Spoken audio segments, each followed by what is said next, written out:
massive red flag in my opinion. Yeah, you can certainly work on that, but it's still worrying to me.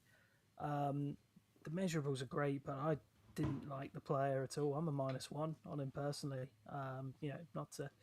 Not to put fire on your on your sleeper there, Gav, but I just really he wasn't for me at all. And if it's if it's led to believe that he does have these issues in kind of understanding what he's supposed to be doing out there, then that's hugely concerning. And I kind of trust Bama fans on that because they're the ones who are watching this team week in week out. And I'm sure they're the sort of fans who would die for their players mainly. But yeah, a lot of them are just not on board with him at all. Okay. So what were you, -1 or -2? I'm -1. I think the measurable saving from a -2, to be perfectly honest with you. Okay. I think our stream might have ended because of copyright violation. Perhaps I can't. Yes. That's on brand for us, Yeah, right? that's very on brand for us. So I've started a new one. I don't know if it's working or not, but we'll see. Maybe playing YouTube clips on YouTube isn't the way, which is strange because you think that would be all right. But oh well. Anyway, Well, I was going to say one thing that I read, and I don't know if it's true because sometimes these articles around the Bruce Feldman stuff is his peak GPS was 19 miles an hour, which is ridiculous speed for a man that size. If that is true. But yeah, if he's got that speed in him, but yeah, that's what I read. crazy. I'm guessing he's testing this weekend, so if he does run, then yeah, let's see that. I imagine that's what he's going to need. I think to really get into some of the good graces of the teams. I think a really good test this weekend. Tom, what were you? Sorry, -1. Right. Well, No, I was at value. Okay, cool. Did you watch him, Kits? I did not. Well, not specifically. I watched some Alabama tape, but I wasn't specifically. You were focused on Brailsford too much. I was ignoring everything around him. I think we're back to Gav. Gav, have you got any left? Are you? Let me see here what we're doing here. No, I'm out. I think. Yeah, I'm out. Gav's out. Oh, I'm done. Back to myself then. Where shall I take us next? Let's have a kind of look at the. I'll tell you where I'll take us next. Shall we talk about the national champions and shall we talk about national champion center, Mr. Pat Coogan of Indiana, formerly of Notre Dame, 23 years of age, 6'5", 311 pounds. This guy might have had the single best game as a center all season. He was the Rose Bowl offensive MVP against Oregon. So I decided to watch that game, and there is absolutely every reason in the world for him to be the MVP of that game. He was just clearing defenders left and right. He kept that pocket clean. He went outside and was smashing DBs down, opening lanes up for people. He was absolutely awesome. And just in general, like watching some of the other tape from the year, really super solid blocker, great hand placement. Thought he had a nice motor to him, as I say, decent speed, and that was definitely on show in that Oregon game. Good anchor, just a lot of positives to him.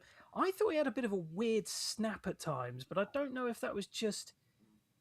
It just felt almost a little bit floaty. It was odd. And sometimes it was a little bit off kilter, but yeah, it was just an odd one. There was a guy last year who had a weird snap to him. I can't remember who it was now, but definitely had that in my notes. And I thought it. Oh no, it was a couple of years ago. It was Tanner Bortolini, and I was still really high on him. And I'm really high on Pat Coogan as well. He was definitely in sleeper consideration for me.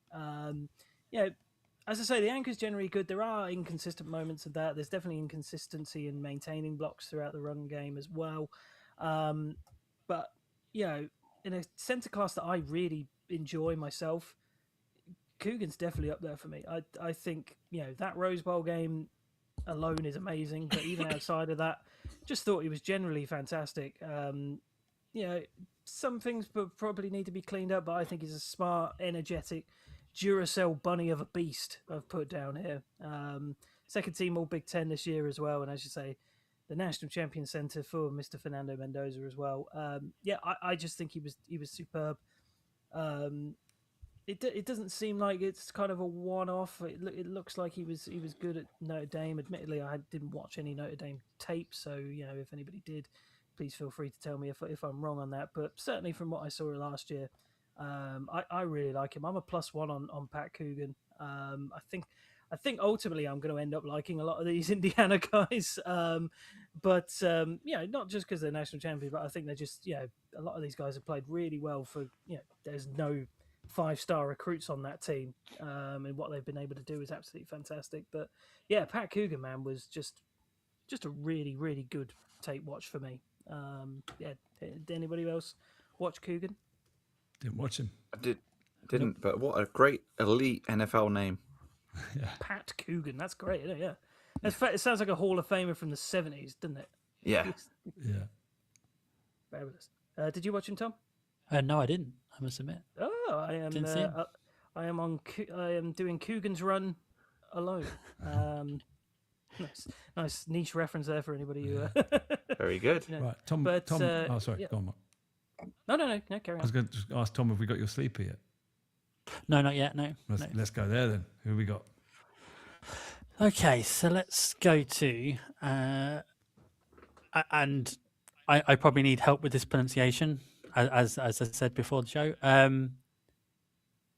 Febechi Nawawu. Yeah, I think Nawawu. Nice try. Febechi Nawawu. Yeah, I think so. Easy for you to say. Thanks, exactly. Okay, let's get the notes up.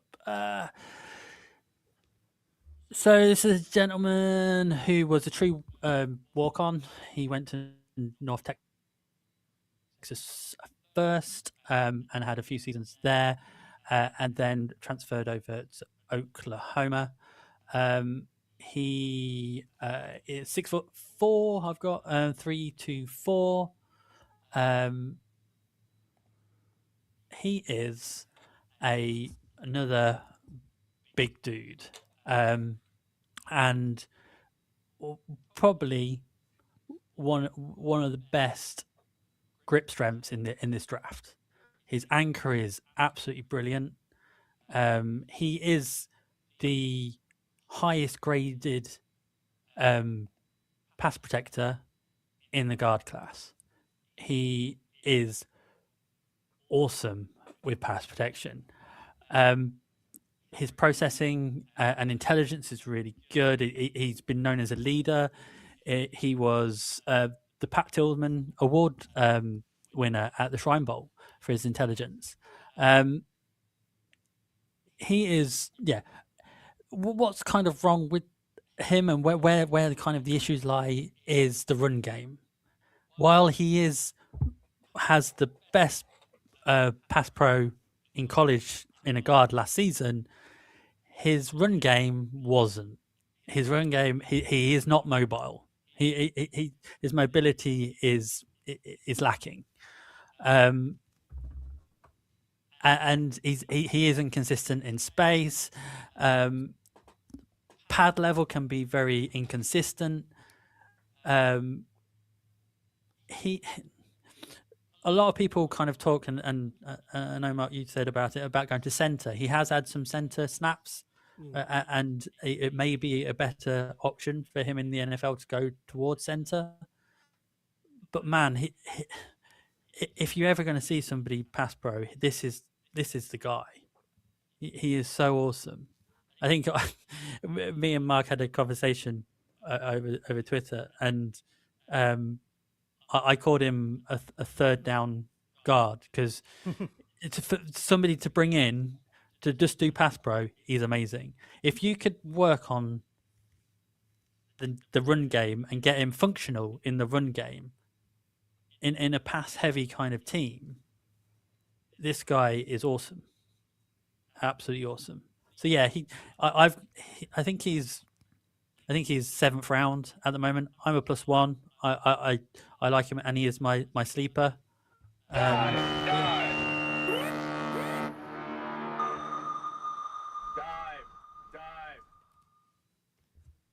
Man, I was so close to sleepering this guy as well.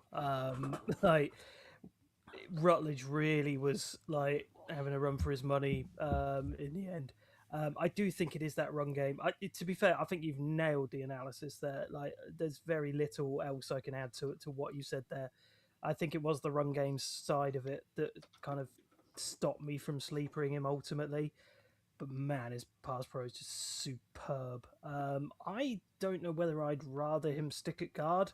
I just loved what I saw out of him, man. But like he seems determined to be playing center. It'll be interesting to see what whichever team picks him up, what they really want to do with him. Whether they're just like, no, you're fine at guard. You stick at guard because that's what you were really it's what you were playing, and you're really strong at that. But great to see him getting the reps there to get the versatility, which is awesome. But yeah, it looks 0 like he started sacks. the last 2 games of the season at centre, right? Yeah, absolutely. Yeah, I think he came in for the injured centre, if I remember correctly. Well, they moved him over because he was playing right guard before that. And you look at the Exactly. PFF. I mean, it's pretty rare you see this consistent amount of high level pass blocking. Only 2 games, sort of in the high 60s or low 70s. Everything else is 80s. And then you look at the run blocking; it's all down. So it's pretty clear where his strengths and weaknesses are, isn't it? It's pretty consistent. For the grief we sometimes give the PFF grades, I think they're pretty nailed on with this one because you certainly see it on there. His efficiency, 0 sacks and pressures given up, 0 sacks and pressures in 2025. Absolutely awesome. Only 1 penalty as well, really clean. As I say, that anchor is absolutely superb. I echo everything Tom says really there in that if he can get with a really good run game coach, run blocking coach, I think he could be absolutely awesome.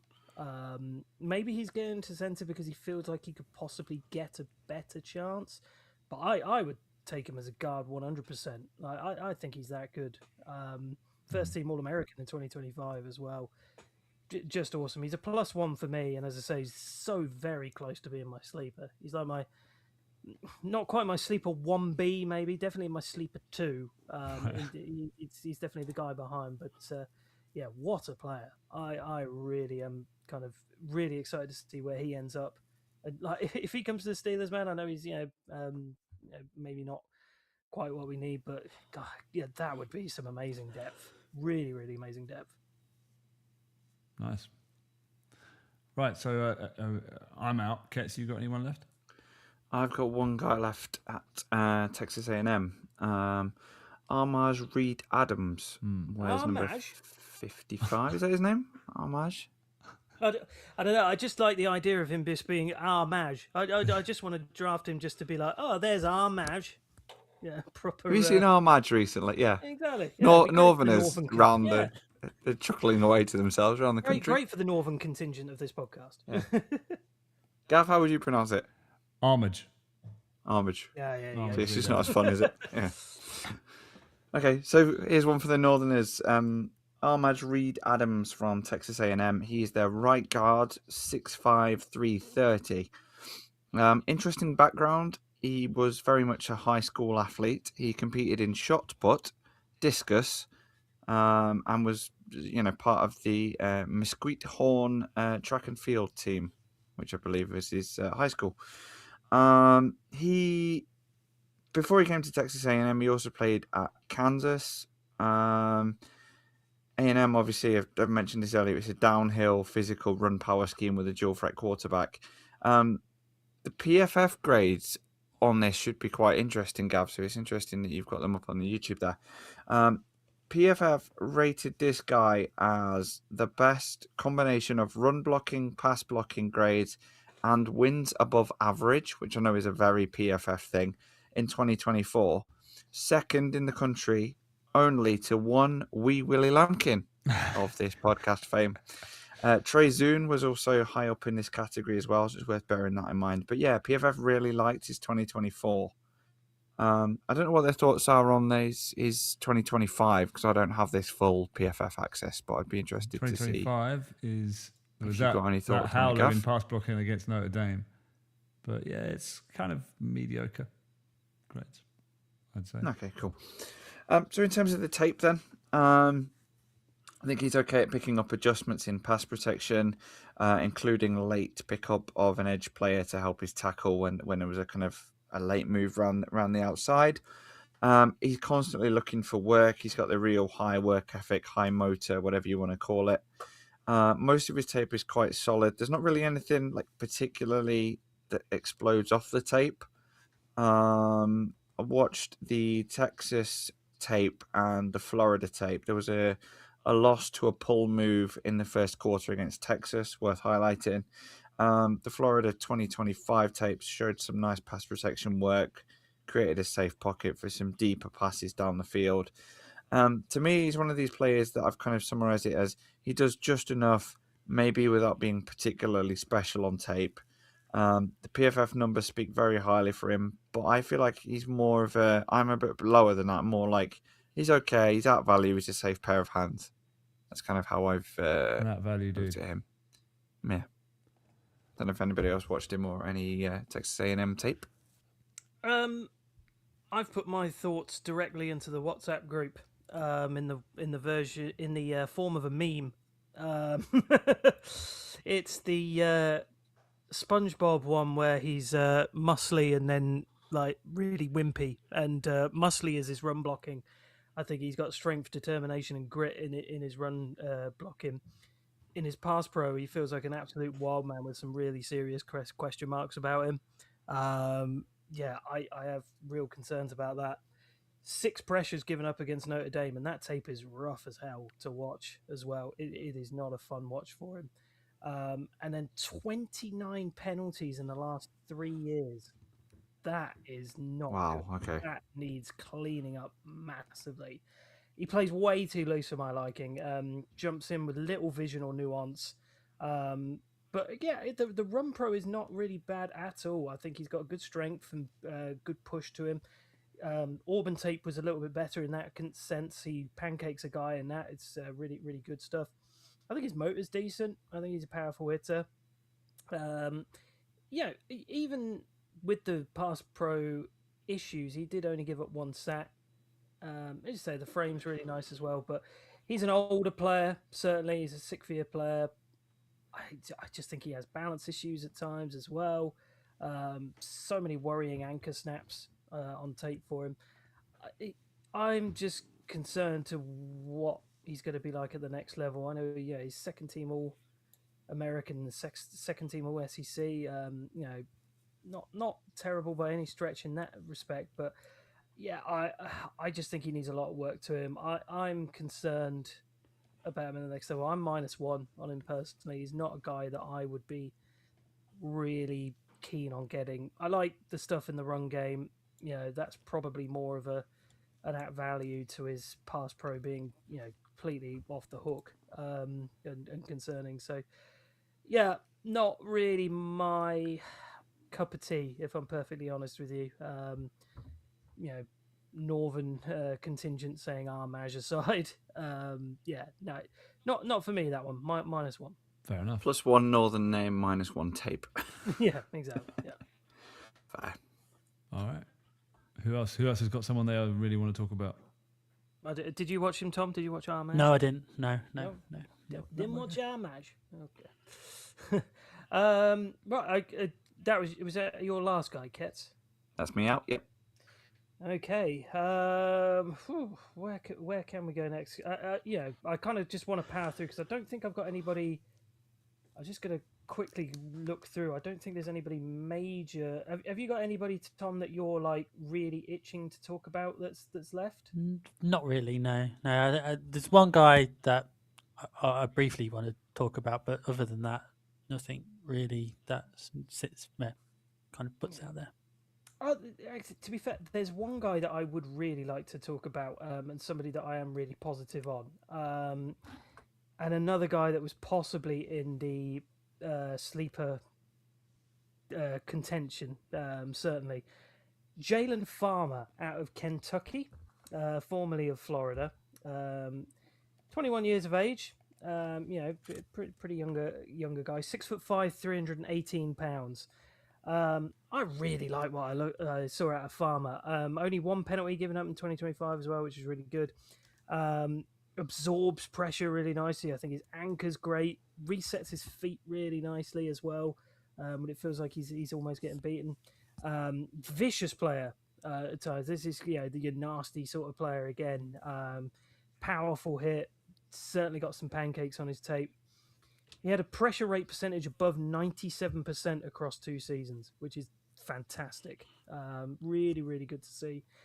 Liked his hand placement a lot of the time. Certainly a phone booth demon. Like you're locked in with him. He's not going to let go. Yeah, that's great. Impressed at the Senior Bowl as well. From what I saw, he's a bit ploddy. In his movement. I think he, again, another guy who probably needs to finish off his blocks a bit better. But certainly in the run game. I think he could struggle against some of the more speedy and technical D linemen. So probably needs to sharpen his awareness in that respect. And maybe he's a touch athletically limited in that respect. But I really, really like him. He's a young, vicious brick wall with some real movement upside as well, and great power. I think a lot of the cons are coachable. Maybe the athleticism lets him down a little bit, but I think his ceiling is super high. I really, really like him. I think he's an excellent talent. He's a +1 for me. Did you watch Jalen Farmer, Tom? I did not. No, I would absolutely recommend to you guys watching Jalen Farmer, because I think he's an excellent talent. Certainly. Fair enough. I nearly watched him. He's quite he's in that sort of bottom end where we're starting to tip into the sort of late day threes, aren't we? Early day exactly. threes, rather. But I would be as a day 3 pick, I'd be hammering the table at some point for him. I think he's just that good. Yeah, just a really, really excellent player. And as I say, in that sleeper contention for me. Who was the other guy you wanted to talk about? Who was it you were kind of looking at there, Tom? So it's kind of more of a. He's probably going to be a UDFA. I mean, he is going to the combine. He has got an invite, but it's Evan Bernstein out of Northwestern, and it's nothing special. He is a very competent backup, basically, in the NFL. He is a guy whose pass pro is quite consistent. His run game's it's kind of a power led run game, and he is a veteran in the college. He's had over 3,000 snaps in college football, so he is the older kind of person. He is, I think he's 24, 25 coming into it. So he has been in college football for a while. He's got a big game mentality, although it was in the FCS. So before at Northwestern, he was at South Dakota State and won back-to-back FCS national championships with them. He's just a nice, consistent guy. And in UDFA world, he could be a good pickup that could bring in and be a consistent backup. So that's Evan. Yeah, I didn't get round to watching him in the end. He was kind of on the list certainly there because you'd mentioned him, but didn't get round to watching him in the end. Yeah, grades are pretty decent, solid. Yeah. Why do you reckon he's going to be a UDFA? What's kind of his age? So he's older. I think he was a 7-year in college. So that's going to be a big thing. And he's not excellent at anything. He is just that why he's going to be a backup is because he's solid, but he's not excellent. Kind of an all-rounder. But his experience. Yeah. I mean, he's got experience, so that's something. Exactly. Yeah. Exactly. But then you could go the other way and say he's been a man playing against boys for the last 2 or 3 years. Yeah. But But as I say, he's consistent. So It's just one to watch out for at the end or in UDFA world. There was one more I was going to wanted to kind of talk about, which is not because of him. I haven't really watched a lot of him, but just because of his nickname. Has anybody have you watched Mark Caden Barnett? I haven't. No. Okay, so he was. I think was he at the Shrine? I think he was, and that's the first time I had. He's Wyoming guy. He's 6'5", 320, so big guy. And this guy is your farmer, corn-fed guy. Right. Oh, I've not watched him. Oh my god. His nickname, and this is why I wanted to mention it, was Vanilla Gorilla. Oh yeah. Oh right, okay. I'm immediately watching this guy. Did he play tackle in college? Yes, he played tackle. I think he did have some snaps in guard, but in the NFL he will be a guard. He just has he's below average in a lot of things with regards to tackle, so he would be a guard. But he's travelled around as well, because I think he started at Colorado, then went to Texas State, then he ended up in Wyoming, which he was serviceable. And I think he was right guard by the in 2025 as well. He played right guard there as well. So he's got that versatility as well. So he has played. I don't know where on the consensus he is. He is 350. So he's it's like literally dying embers of the draft. Yeah. But I just wanted to mention him because of that brilliant nickname. Yeah, that was all. Nice. That is a stunning nickname. I'm a big fan of that. But you didn't really watch him to give him a grade. Is that what you're saying? Yeah. No. So look at his that kind of. I think that leads on nicely to my last guy, actually, as well, because you talk about a guy who played tackle, but is probably going to be a guard. But I do think it's very much worth talking about Keegan Trost of Missouri. So Missouri in 2025, Wake Forest in 2024, Indiana State between 2021 and 2023, and Morgan State from 2019 to 2020. This guy's been round the block. I believe he's 25. I think he might be 26 this year. So certainly an older prospect. 6'4", 316 pounds. He was the highest graded offensive lineman for PFF last year. That really feels a little bit like a one-hit wonder as well, and very much men against boys. The tape's really impressive for Missouri. Good people mover, gets his hands well adjusted, creates running lanes, drives with power, really decent motor on him as well. It's just, he will be moved to the middle. He'll be moved to guard, certainly. It's a very weird and tough evaluation with him. I think it's just, athletically he's a bit meh. He can lunge and get caught out of position at times. Needs to finish blocks again, like a lot of these guys. But it's just, you think, is 2025 the outlier, or is that where he could actually push on and be that kind of level constantly? It's really good tape, but it's. I wouldn't mind it as a day 3 risk if you're going to move him inside. Certainly, he's played every position but center as well, so he's got line versatility about him. It's just, you worry if he is actually capped out, because he is, he's reached that part, and have you seen the very best of him? Now you're going to have to factor that in. He's certainly going to be a day 3 guy, but as a day 3 risk, I wouldn't hate it. Like, I'm at value for him, and he's, what is he on the consensus board? He's in the 200s, I think. 206. Yeah, that probably sounds about right for a guy who was, absolutely dominant this year. But you can see why he's so far down, because of the age, and just you're not entirely sure. Despite the fact he's played guard in the past, you're not 100% sure how great it's going to be for him there. So. Yeah, it's a very, very tough eval for Keegan Trost. Yeah, it is, because it's the same problem Tom was just talking about. His last season was great is it because he's just an old man, or did he actually take a leap? It's hard to know.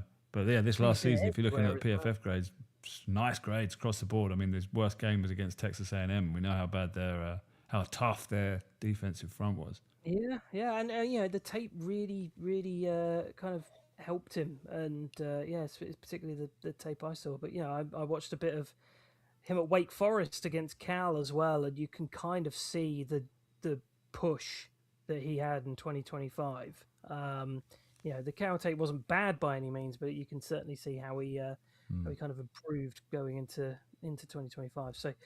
Yeah, it's a really, really tough evaluation. And I think a team is definitely going to take a 7th round hit on him because he's just, a very solid player. It's just, you're not going to get the longevity potentially out of him. And it's just a bit of a weird eval. It's funny you say that because Derek Bell's got the Steelers taking him in the 4th round.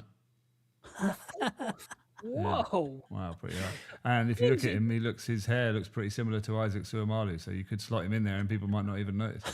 People wouldn't notice, no, not at all. But that's rich for me, certainly. But he's the highest out of most people have got him round 7-ish. Yeah, he's consensus round 7, and if it's the 6th round, I'm not going to hate it. Maybe I'll be a bit like, I don't know if there's anybody else there that would prefer, but I'm not going to absolutely hate it. But at the same time, I'm at value, and I think 7th round, take a flyer on him, see what you can do with him. He's a talented guy, no doubt, but it's just a bit of a weird one. So I think it was definitely worth bringing up. Nice, thanks. Yeah, good one to keep an eye on for day 3. Ooh. All right, is that us? Are we done? Do you see what I mean about this class? So I'm a bit like. I'm a bit disappointed by it. There's no one apart from Pregnon. There was nobody that I was really that excited by. They're all kind of good. I mean, all right.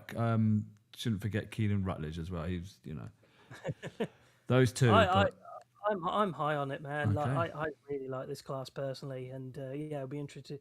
I think that's what you often talk about, players and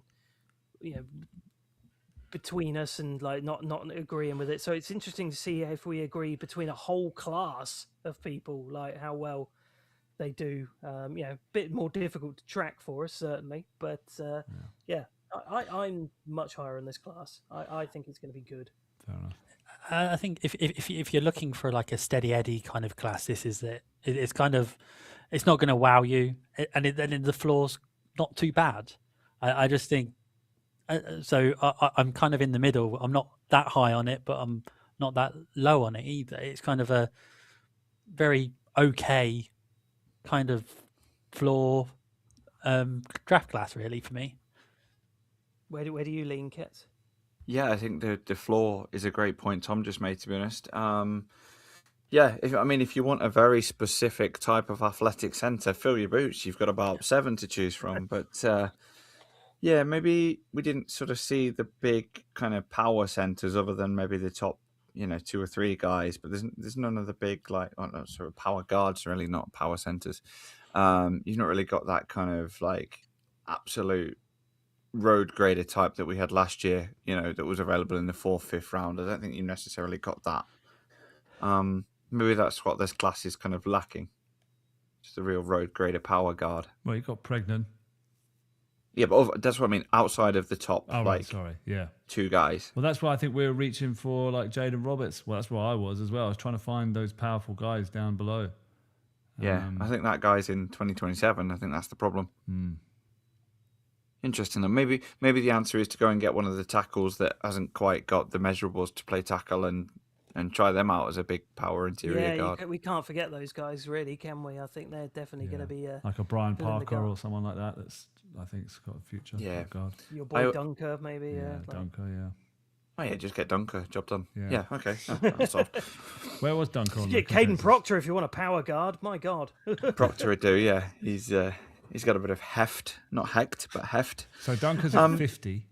And job done. 2nd round, happy days. Yeah, all day. And Run the card at in. 40. So between those two, yeah. Maybe if you've got to get the power guard, you've got to get one of those 2. Otherwise, it just drops off, and you've not really got that kind of guy. So maybe they will go really high because of that early second round. What about Crownover? I know you didn't like him that much, but he's a big, powerful dude, isn't he? He's powerful, but I think he will be a tackle. I think his measurable is a tackle. Yeah, you're probably right. Yeah, I don't think, yeah, I'm kind of looking at who we talked about as possibly pushing inside, and I mean, there's guys All of like them? Jude Bowery who wasn't high. Well, yeah, felt like it. Cage Casey, who was kind of, on. Proctor was probably like the best guy who may well kick inside that I kind of had there. So Trey Zune was a very good center, but as I say, we don't really need center. Like, yeah, it's a tough one, but yeah, I mean, my chips are all on Pregnon. I like Dunker a lot, but if we could get Pregnon, man, I would be elated, absolutely elated. If he somehow fell, You and your Oregon if he falls to 53, interior, I'll be stunned. Yeah, but, man. Oregon interior lineman, love. He's Oh, gone for exactly. his mile high guy rather than his corn-fed boy because he was originally out of Denver, Colorado. Just in case you didn't get that reference. There you go. Just one more thing, gentlemen, before we get out. We've had our annual Steelers report card of what we do well and badly as a franchise, and I think it's quite interesting reading. If you give me just a couple of minutes to run through this. Doing those. No, it's got leaked. It's got leaked. Oh, It's not Oh, yes. official. Yeah, it's got leaked. It's officially bad. I can confirm that. Treatment of families F. Home game field. So that's Heinz Field F-. Wait, because we got last year's ranking. Hang on, treatment of family was C- last year. So it's we've dropped off the map. Yeah, dropped off the map with that. So actually, there's another Jerry Dulac tweet as well. Steelers complying with league-wide mandate to fix Acrisure Stadium surface. So maybe we need Dave on for some turf chat at some point during this off-season, see how we go about fixing Heinz Field. Oh no, just looking at last year, the only thing that was ranked high was head coach, 7th. Yeah, Well, that's the most positive on this, but we've fired him. So he's not fired him. We've strategically chose to go in a different direction. Right. The other A was A- for special teams coordinator, who, of course, Danny Smith's gone as well. So the B's, nutritionist or dietitian is a B, training staff is a B+, weight room is a B, strength coach is B-, position coach is B, offensive coordinator B+. Nutritionist is B, but it's tied 23rd. So that's still not. that training staff is actually first in the NFL as well. That the training staff B+ is first. Right. Okay, well, how many of them have we fired? All of them. Most of them. Defensive coordinator was a C, which I thought was quite funny. General manager C+.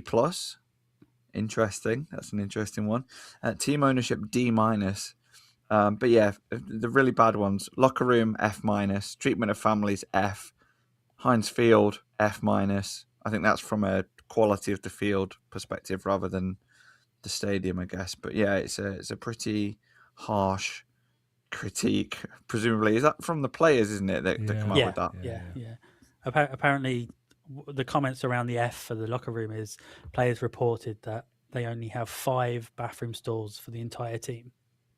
Wow. What? You got to get there early. Oh yeah. Here we go. So treatment of families. Alex Kazora's added some to this. So defensive coordinator tied for 29th, team ownership 31st, treatment of families 31st, home game field tied for last. Even food dining area, which is B-, is tied for 23rd. So yeah, it's pretty horrific. But I thought that was interesting. Pretty horrific. It's the worst card of the lot, apparently. Yeah, especially given the fact that Tomlin and Danny Smith were the positives, and now they're long gone. So And the training staff, which are all gone as well. yeah. Dear. Team travel F, tied for last. They just don't. They don't seem to want to spend money in those kind of facilities and those services, do they? It's a shame. It's a real shame. Mad. Yeah. Mad. I'm dreading going to the draft now. It'll probably be on just some landfill. I don't know. Yeah. Cats, how long until field outside the front? Your ire turns to ownership. Now they've got rid of Tomlin. Yeah, let's see how McCarthy does. He'll get there. I'm sure he'll get there at some point. Right. You've always It's had one a of them. little bit of an ire to Rooney anyway, haven't you? So like, I did, and I definitely did in terms of how much they rushed the process to hire McCarthy. So I'm going to give McCarthy a fair go. But yeah, it's on my radar. It's definitely on my radar. We shall see. Fair enough. I don't just want to be consistently negative because I upset some of our friends on Twitter. But yeah, no, I want to try and be positive. It's a new Steelers era. It's one I've not seen before because I sort of started watching the Steelers after the Killer Bees kind of left, or the very last year of them. So I've never seen good offensive Steelers football. So I'm really looking forward to hopefully that happening. I won't mention this. It wasn't one of those ridiculous situations in the game. That didn't happen. Yeah, Roy exactly. Hodgson just chipping in there.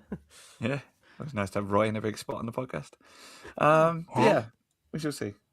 Oh. Well, you know what's A+ for the Steelers is their UK podcast representatives. I will say, gents, I think we've done an absolutely fantastic job Yeah. here today. Yeah, thank you, Tom. You had some good feedback on the yes, thank YouTube you very before much, we Tom. lost the first Thank you very stream. much. Thank you. Oh, so I didn't. Which Tom are you talking about there? Sorry, you were talking about the YouTube. Well, thank you for Tom on this podcast for good analysis. Thank you for Tom on YouTube for being there consistently throughout pretty much the whole thing. I think. Good lad. Shout out Tom Allen, definitely MVP of Found the first YouTube the stream. second iteration of the stream. So we've learned Yep. with the YouTube that playing highlight packages will get you taken off air, which is what I was worried about, but I just thought we'd try it anyway. But didn't make it through the net. So we have to work on what we're doing with that. Maybe Caddy's cut-ups is the way I will work on it. But a good experiment. I think it worked for a while, didn't it? It was quite exciting for a bit. To quote Jason, we are lawless, and we've proved that perfectly by getting ourselves kicked off YouTube. It's a learning curve. But yeah, good show. Less enthused about this class than I have been in previous years, but still, I think there'll be some players. There's some good centres and some good guards here that teams would think, but it's just not guys that I was particularly excited by, apart from Brecknell. Did we decide what class we were going to do next week? Because if it's, I know Edge was mentioned. If it is, there's like 13 guys in the top 2 rounds, so we best get working on that. Yeah, if that's the thing. Edge is going to be loaded, and I think that is what we're looking at next week. But yeah, if we change our mind, you'll obviously hear something different. But that's what we're going for. But in the meantime, make sure you follow the show at UK Steelers Pod. Follow Gav at GM Boomop. Follow Kets at Kets UK. I always get that one wrong, but that is right, isn't it? It's nice and on brand. I'll try and make it easy for you. I know. Follow myself at Mesh NFL. Follow Tom at TomF43, all on the Twitter. Dog. And he is a dog, indeed. And we will see you next week. As I say, possibly for Edge, but we'll let you know. We'll keep you on edge for that. But as we watch some of the Edge guys actually run here. But for now, we'll see you next week. See you later. Cheers, guys. Go Steelers.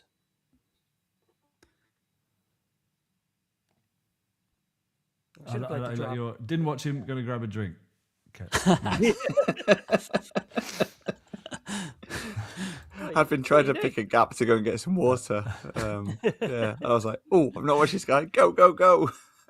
Run downstairs. I nearly got massively distracted because David Bailey ran a 4.51. I was like, Jesus Christ! Well, yeah, and I was just juggling the stream the whole time. I thought that was okay. I think it was quite good, but yeah, we have to work out what the Other than us getting kicked off, it was really good actually. I was watching some of the stuff you were doing, and it definitely added to it. But maybe we'll just have to go with like graphics or something. Yeah, have to do in something. future. You always say caddies, maybe. Maybe it's it's because I don't know. I think it was. But a caddy's bloody limited this year. Yeah. It's tricky. It is tricky. Yeah. We'll have to see. Yeah, we'll try next time. We'll try caddies and see if that gets us pushed off. We'll see. Yeah. I don't think all 22 will. I don't know. Yeah, I don't know what it was. It was an offense for what I can't remember what it was. I didn't know it was only when you guys said. I didn't realise it didn't show me. It's like, there was a lot of college stuff this year I kind of tried to watch because a lot of people put college games up on YouTube and they try and get past it all, and yeah, eventually they do get taken down. So somebody gets a whiff of it, and yeah. gets It must be algorithms and stuff. It must be designed to recognise like SEC football or exactly. something. Yeah. All right. Nice one, guys. Am I uploaded? Am I done? Yeah, everybody's uploaded. If you Awesome. want to leave, there's no problem. All right. Nice. Cool. What day are we doing next week? Did we So decide? I can't do Thursday. That's the only day I can't do. You're out, aren't you, Gav? You can't do. I'm out. Yeah. Sorry. Afraid. Well, that's that's why all you're doing Edge because I can't. I'm not very great. Not good at Edge. Might have Sai back next week because I know he wanted to do Edge, and I think he was saying he wanted to do it. So yeah, I know I'll I'm out see when he- Tuesday, Wednesday next week because I'm travelling to near London and then Scotland. Friday might be best then, and to be fair, that's probably better because then we've got more time to look at some of these guys. Yeah, Friday's not too bad. Friday night draft coverage is always good. And with Edge, I think that gives us a bit more leeway to do more, isn't it? So I'm pretty sure I'm free Friday. I'll triple check, but I'm fairly sure I'm not doing anything. Cool. Okay, I'll pencil that in. Nice. Awesome. All right. Thanks, Tom. Yeah, thanks, Tom. Thank you very much, man. Yeah, thanks, mate. Good. Awesome. See you soon. See you later. Sweet. See you later, guys. Bye. Bye. Cheers. Bye.